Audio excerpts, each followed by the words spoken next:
Proračun ste nekako na hitro sprejeli, ne kaže na neko dobro sodelovanje tega občinskega sveta. Ja, sprejeti je hitro, ampak da ga sprejmeš je potrebno kar veliko dela in usklajevanj. Torej, jaz sem vesel, da je proračun sprejet. Proračun je takšen, kot sem povedal, ne, torej je precej tudi investicijsko naravnan. Bo pa seveda drugo leto, ko bo neka nova dejstva znana, doživel kar nekaj sprememb. Verjamem, da v pozitivno smer. In ja, sedaj smo sprejeli in z januarjem začnemo delati po teh novih smernicah. Upam, da bo leto uspešno, kar veliko dela nas čaka, veliko investicij, veliko projektov, ki bomo začeli oziroma končali, in to so pred nami novi izzivi. Mogoče kakšnega največjega, da ponovimo? Da ponovimo, seveda največji bo začetek izgradnje prizidka zdravstvenega doma. To bo ocenjena vrednost približno 1,3 milijona evrov. Mi se z občinama Zreče in Vitanje še dogovarjamo za to realizacijo. Upam, da bomo nekje v mesecu januarju to dorekli. Dokončanje bazena, obnova kulturnega doma Loče, dela na prometni infrastrukturi in pa seveda tudi začetek izgradnje sekundarne kanalizacije, ki pa se nekoliko odmika, ker so se pogoji spremenili. Se moramo temu prilagoditi, tako da bo tu en zamik. Ampak kakorkoli, začeli bomo zagotovo v naslednjem letu. Svetnike ste seznanili, da so na odboru za infrastrukturo govorili tudi o teh vetrnih elektrarnah. Kaj se na tem področju dogaja? Ja. Če se spomnite, smo mi v mesecu maju to na občinskem svetu že obravnavali, torej mnenje odbora za komunalo je bilo proti negativno za te vetrne elektrarne. Ostali odbori so rekli, da bodo počakali na izsledke te celovite presoje.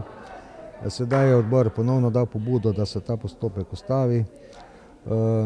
To župan lahko ustavi, ne? Vendar seveda moramo prej preučiti pravna mnenja glede postopkov, glede eventualnih možnih regresnih zahtevkov, in potem bomo to na občinskem svetu še enkrat obravnavali in se potem odločili, kako naprej. Torej bi ustavili postopek za spremembo OPN-ja? Ja, to je možno narediti, ne. To je možno narediti in pravi čas je bil v mesecu maju, takrat, ko smo dobili odločbo s strani ministrstva, da je treba narediti celovito presojo vplivov na okolje, ker občinski svet ni bil čist temu, bom rekel, naklonjen, pa se zato nisem odločil, ne, ker to je lahko vedno problem. Župan prejšnji je ta zadeve začel, ta župan ga lahko ukine, vendar to moramo narediti zdravorazumsko. Torej tudi, če se to ne ustavi, je še vedno potem to možnost, bom rekel, preprečiti z odločitvijo tukaj na občinskem svetu. Glavni razlog za to pa je?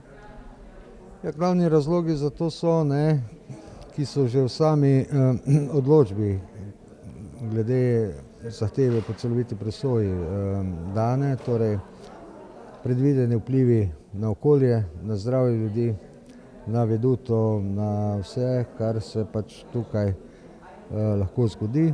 Torej še vedno zagovarjam, da je treba seveda iti s korakom naprej, ampak dejansko je treba se odločiti, kje bi te vetrnice v državi stale. Torej trdim, da Konjiška gora oziroma greben Konjiške gore za to ni primerno. Žička Kartuzija, tudi uvodni sestanek ste že imeli, ne? Ja, Žička Kartuzija je sedaj, ta sredstva so odobrene, nas so kontaktirali že z ministrstva. Mi smo imeli že en sestanek na Zavodu za kulturno dediščino Celje, ki bo na nek način strokovni nosilec te sanacije obnove, in smo si nekako zadali naloge, kako do 10. januarja, ko imamo prvi sestanek na ministrstvu, to speljati. To bo zahteven projekt, ker imamo časovno malo časa, je pa to lahko dolgotrajna zadeva, ne. Poskušali bomo to čim prej urediti, torej strokovno v okviru teh sredstev, ki so na razpolago. Imenovali bomo gradbeni odbor, ki bo na tem bedel, in naredili vse, da seveda to kvalitetno, strokovno to tudi naredimo, ker dejansko cerkev je v takem stanju, da se lahko poruši, torej to so nam povedali strokovnjaki. in moramo to narediti. Dejansko moramo v prvi fazi stabilizirati objekt, potem pa se odločiti, ali pokriti, ali ga pustiti takšnega, kot je, če ga bomo pokrili, kako ga bomo pokrili. Torej, odprti vprašanje še precej. Je pa zdaj dejstvo, da boste se lotili cerkve s tem denarjem.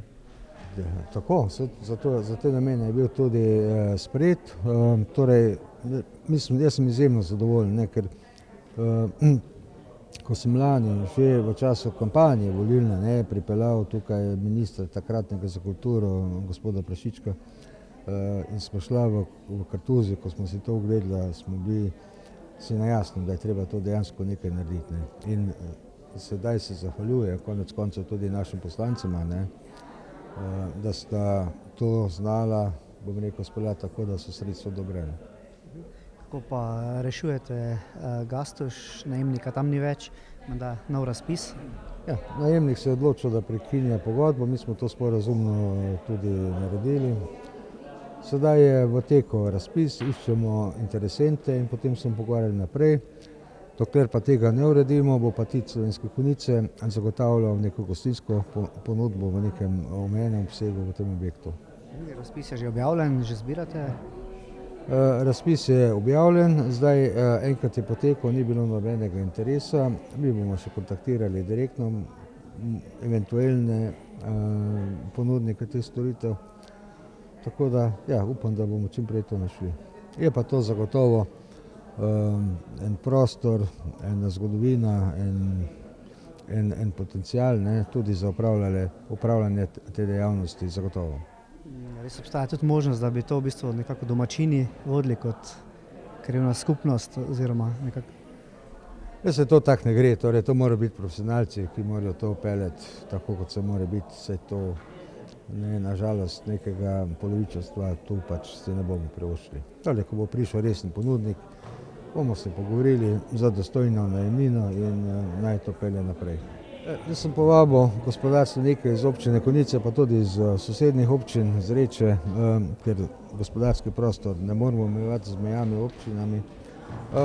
Bom rekel, da so bili zadovoljni, torej, da smo se lahko pogovorili, da smo si povedali, kakšna so njihova pričakovanja, kaj mi želimo. Mi se želimo, da se gospodarsko razvija. Občina bo v okviru svojih pristojnosti to maksimalno temu sledila. Želimo, da se razvijajo dejavnosti z višjo dodano vrednostjo. Želimo, da se ustvarjajo delovna mesta, kjer bodo mladi videli potencial in bodo tukaj ostali. Mogoče podjetniki imajo kakšne želje?